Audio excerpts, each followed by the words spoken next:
Moscow Rules was written before Russia launched its full-scale invasion of Ukraine in 2022.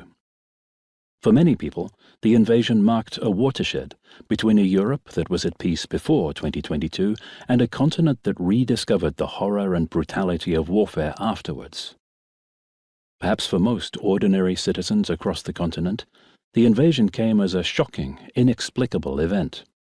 Authoritarian leaders determined to conquer and subjugate their neighbors were supposed to be the stuff of history, like Napoleon and Hitler.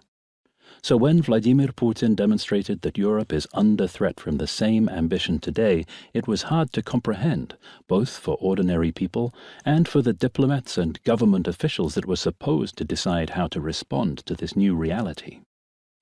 But for people like me, whose profession had been to study Russia over the preceding years and decades, the invasion was a sad continuation of trends and threats that we had long seen brewing.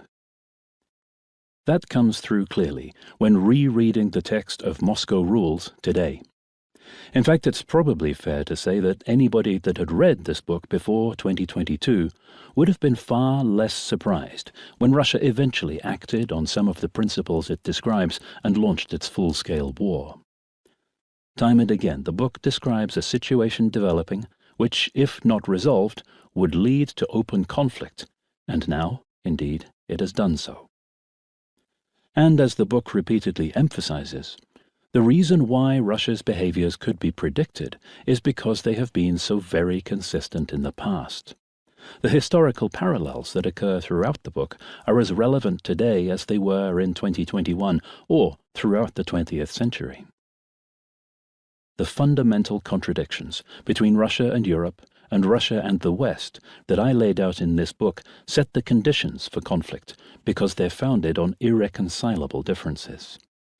Those differences concerned how Russia sees itself as a country and its place in the world, but most of all, how it assumes a right to dominion over the former subjects of the Russian Empire, at a time when the West as a whole has moved on from imperialism and assumes that those countries are fully sovereign nations with the right to determine their own future free from Moscow's rule.